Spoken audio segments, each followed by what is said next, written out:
Hi, Jamiu, and welcome to Beating the Drum with CyberGriotz. It's a pleasure to have Hi, you here. hi, Hamid. Good to be here. I'm so Yeah, excited to be here. awesome, awesome. Thank you for making the time. I know we kind of try to do this like we tried several times and the schedules didn't work out and all of that. So I appreciate that we finally are getting some time in together, and I couldn't be happier to chat up with you and hear some cyber stories from you as well. As you know, the theme of this show is we bring on guests, but the whole point of it is to kind of get to tell some of our cyber narratives, where our journey has been, and so forth.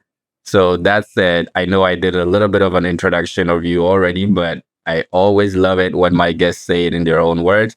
So I would love to hear like your journey into, cyber and how you ended up here today. So Yeah, good to be here, Hamid. I'm so excited to be here. It's quite interesting. I know we've been going back and forth trying to, create a time, and it's been a very busy time. I mean, I'm currently doing a lot of stuff, which I'll be discussing and talking about today as well. But I mean, just to give a brief intro about myself, as you have said, my name is Jamiu. I'm a cybersecurity consultant based in London, and I currently do more of technical stuff within the consultancy space, right? Apart from that, I am also the founder of Open Source and Cybersecurity. Pretty much what we do is to provide free cybersecurity services and support for early stage startup. I think we are in a very different world, right? Because you can look at Google, Microsoft, Amazon. These are companies that started as interesting and innovative early stage startup back in the days. But then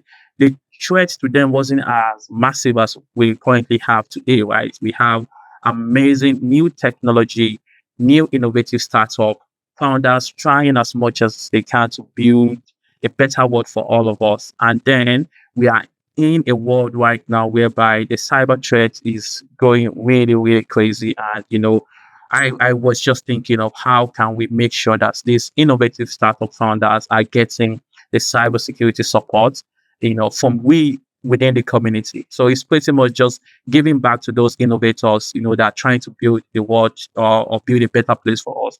So I mean that's how we started open source in cybersecurity. Pretty much, awesome, awesome. Yeah, we're giving. we're gonna talk a lot more about that when we get to our community section segment. I Uh-huh. there's something interesting about you, obviously you and I, because we come from pretty much we have African origins and so forth.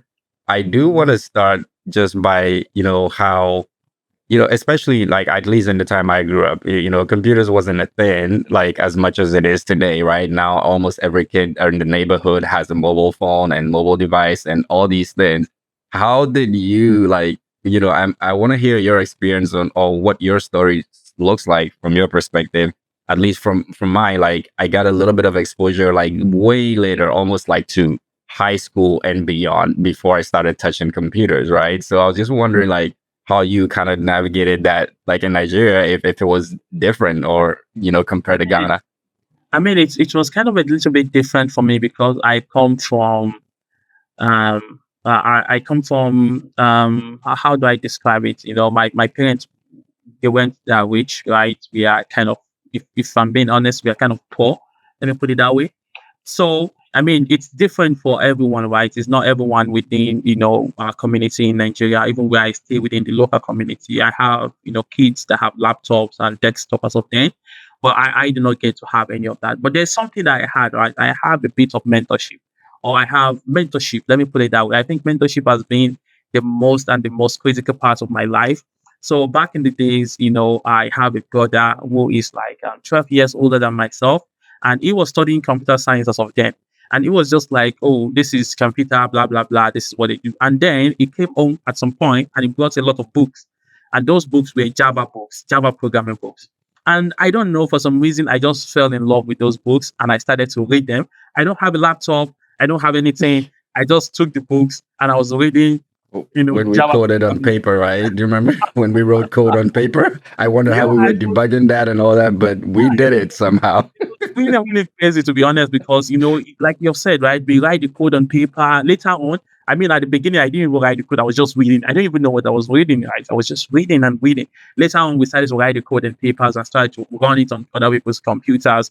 But as of then, that was when people start to call me. I don't know, maybe you noticed my nickname was Java, and that's why Oh, my I did. I saw that yeah, in some yeah, places. yeah, Okay, that's yeah. It was interesting. Java because then when everybody see me with the book Java, and that's how everybody just started to call me Java, and then my nickname became Java, lead That's command interesting. That's very interesting. Java, and that was how I started, to be honest. And I was just learning programming, and then moved to.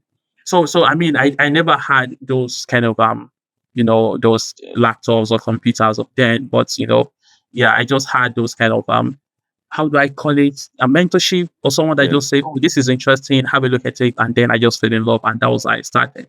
Yeah, Yeah. yeah. As much as you might think the story is different, it's very similar. Like, we didn't have access to those, I think.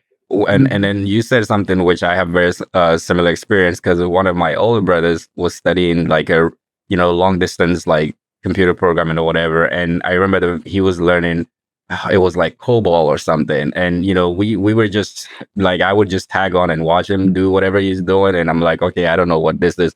But I remember writing like there was something he was doing. I remember writing an echo statement, like like in a command line, and said echo and then my name, and I was like, oh, this is amazing, this is where I belong, like I need to do this. So yeah, thank you for that insight. That's actually very good story to hear. Now I want to dive into consulting, since you're mostly in consulting. Like, what do you consider, for, because different people have different definitions of what they see as cybersecurity consultant. What would you say from your perspective, having done this for a while, what would you consider a cybersecurity consultant? I mean, to be honest, I'm not that. Even though I've been in consulting for some time, right? I think the interesting thing that I found about consulting is actually the amount of importance that we place on value driven environment, right? All the time, what you hear all the time is how can you add value to the clients? How can you add value to the clients? And I think that's one thing I've learned to understand working with different clients over the years, and just try to, so sometimes they might say, oh, this is XYZ that you are asked to do here, right? But apart from that, you have to think based on value, right? Because sometimes the white and black is so clear that, oh, this is XYZ that we have to do, but you're thinking on how can you make impact within this space? How can you add value within this space? And I think one other thing that also been very, very interesting to me in consulting is the kind of people that you get to work with. I mean, a lot of times you meet quite an amazing set of people that have the same kind of mindset. I think it's a kind of a filter, that just brought us in to the space and then keep us together in that space. I was discussing with a colleague of mine, just like a few weeks ago, and he was saying that, oh, he is thinking of, oh, can we do so we're actually building, we are writing some detection within the web application firewall, and bot detection. And he was thinking of, how can we create a testing lab that we can use so that you don't have to wait for the logs to come in, that you could just test exactly what you've deployed, immediately. And, that he has to look at, if he can just build like a testing suite. And I think that was really, really interesting. And he said something, and he said something that actually was, that I found very interesting. He said, I'm just thinking of, something we can do for the client that, no matter what, they'll keep thinking about us, even if we are not on this project Once you're gone. anymore. That's a good segue into my next question, which is, how do you know, in terms of how clients translate the value that you provide, right? I know it may be different from different client. Like, how do you know, okay, you leave this engagement and you're like, yep, we're satisfied with the results, the client is satisfied with the results, and there's going to be an ongoing partnership. I mean, it's all. I think this is something that you have to define when you are on such a project, right? Because if you are working with a team, you know what are the bottlenecks, you know what are the challenges, you know what are the things that they're actually struggling with, and that's when you start to look at how you can help them to solve it. For example, a case whereby I'm talking about my colleague talking about, oh, how can we build a test suite for them so that we can test immediately? So this is what we do. Our job is pretty much just to do analysis and to optimize a platform for web application and API protection platform. And he was thinking of, building a test suite, and this is because the environment whenever we optimize any kind of config and we deploy them, we have to wait a little bit to get those traffic. And this is the challenge that the client face. We that we are working on consultancy on the project as well. That is the challenge that we face. And he was thinking that, okay, if we can build a test suite, this is going to help in the long term, right? So it's about the environment, getting there and understanding what are they struggling with and how can we help them to minimize those struggle and resolve those kind of challenges. Makes sense. And as cybersecurity professionals, one of the biggest things we deal with is the culture and mindset, like mindset shift in enterprises and businesses. I'm wondering how you balance, like, because a lot of our work we do in cybersecurity is like a lot of technical solutions and so forth, right? Like, how do you balance like delivering those technical solutions with your clients and, considering the mindset shifts that and cultural shifts that a lot of those enterprises may need to have? I mean, most of the time is about showing them what the value looks like, right? Sometimes they don't know exactly why they need to change, but if you're able to show them, and one thing that I've learned to understand in consultancy is this, right?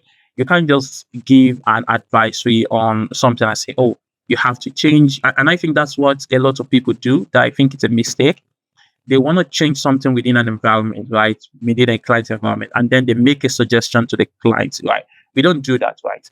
You have to document those things, right? You have to possibly make a PowerPoint presentation for it, right? And book a time Understand to the actually business. present it to them, right?